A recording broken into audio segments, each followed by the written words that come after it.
Miks tulla Pallasesse? Vastus istub siin. Ilmselgelt mina ei ole suutnud seda kooli nominaalajaga ära lõpetada, sest rektori nominaalaeg on 5 aastat ja mind jäeti möödunud suvel 4. kord istuma. Ja ma ei ole suutnud ega tahtnud siit ära minna, sellepärast et iga aasta muudab mind millegi poolest rikkamaks. Võtke sellest koolist kõik, mis siit võtta on, ja võtta on siit väga palju. Te muutute iga aastaga rikkamaks, nii nagu mina juba 17 korda olen muutunud. Pallase suurimad tugevused on kindlasti see keskkond ja need inimesed siin.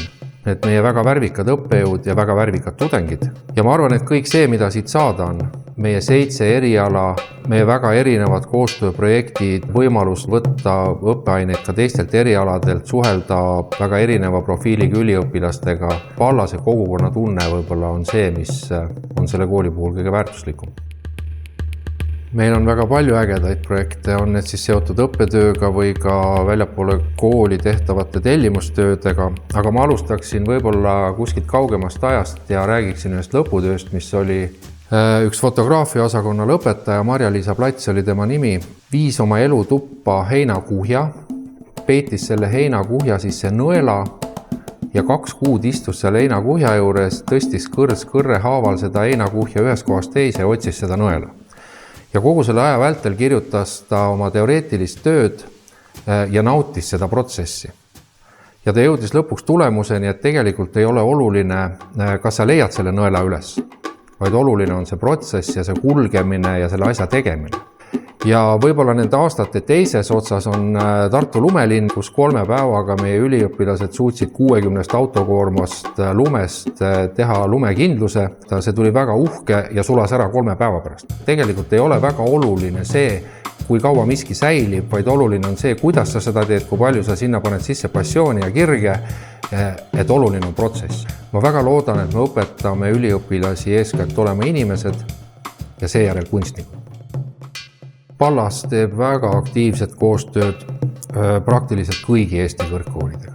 Siin on mitmed väga head näited Tartu Ülikooliga Hackathonis koostööst. Me oleme restaureerimise vallas teinud Eesti Kunstiakadeemiaga koostööd, näiteks Eesti Lennuakadeemiaga on drooniõpe. Kui me räägime Erasmuse mobiilsusprogrammist või üliõpilasvahetusest, siis tegelikult me oleme viimased 10+ aastat olnud kogu aeg Eesti top 3.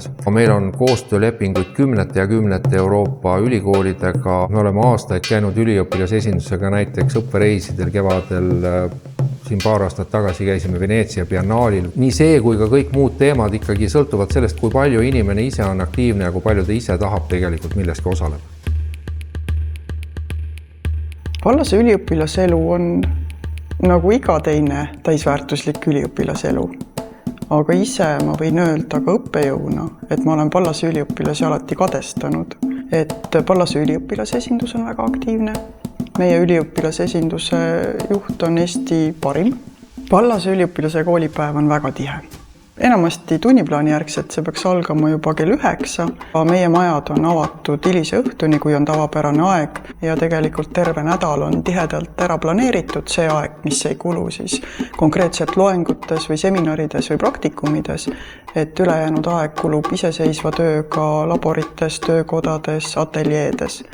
Meil on väga hea partnerlus Tüpa kunstiresidentuuriga, et juba mitmeid aastaid tulevad meile workshoppe ja loenguid pidama siis kunstnikud üle kogu maailma, kes tutvustavad väga erinevaid loomemeetodeid ja see koostöö jätkub. Tegelikult kõige tähtsam on huvi eriala vastu. Et kui eriala tõsiselt huvitab, siis noor inimene ja vanem inimene käib silmad lahti, ta jälgib seda, mis selles valdkonnas toimub. Lisaks sellele ilmselt ta vaatab filme, loeb, käib näitustel, jälgib kultuuri ja on aktiivne. Et ma arvan, et selline uudishimulikkus on hästi tähtis.